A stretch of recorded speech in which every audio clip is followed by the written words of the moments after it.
হ্যাঁ দি আসো। বাবা এদিকে এসো, আপনারা এদিকে এসো। আসো আদি।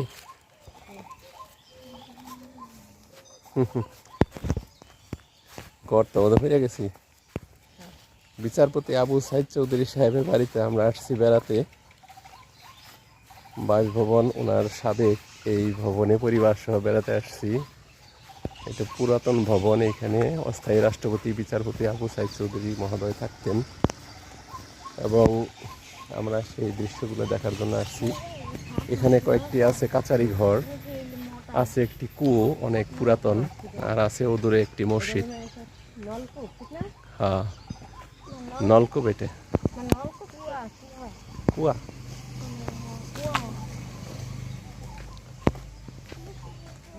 দেখি অব্র, আমরা তো বেড়াইতে আসছি, বেতি দেখা যাবে না। এখানে কুয়া, অনেক পুরাতন পুরাতন ভবন। এই যে সব কাচারি ঘর, একটা সাবেক মসজিদ, দেখো কত পুরাতন মসজিদ, দেখছো? আর ওই যে ওদূরে হলো নতুন মসজিদ, আর এটা হলো পুকুর। আসো এদিকে আসো, বেরিয়ে পড়ো। এখন আমরা চলে যাব।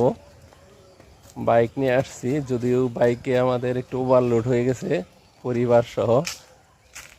তো যাই হোক, আমার দুই বাবুরে নিয়ে, পরিবার নিয়ে আজকে নববর্ষের দিন বেড়ালাম।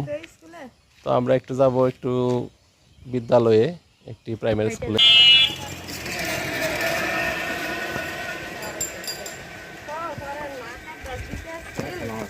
ওয়ালাইকুম আসসালাম। আসো আদি। তো কিন্তু বাস্তবে এটা হলো দিঘি।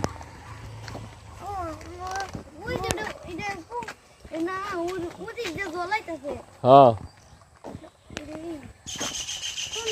অস্থায়ী রাষ্ট্রপতি বিচারপতি আবু সাইদ চৌধুরীর বাসভবনের আশেপাশে দিঘি সদৃশ পুকুর। আর এটা হলো হাই স্কুল, হাসিনা চৌধুরী উচ্চ বিদ্যালয়, ও দূরে আছে প্রাইমারি স্কুল। বিচারপতি আবু সাইদ চৌধুরীর নতুন বাসভবন, এখানে ভবনটা অনেক সুন্দর, এসি টেসি করা, গাড়ি টাড়ি আছে। এর ছেলে একজন মন্ত্রী ছিল, আবুল হাসান চৌধুরী, পররাষ্ট্র প্রতিমন্ত্রী সাবেক। হ্যাঁ চালায়, বাসায় লোক আছে তো।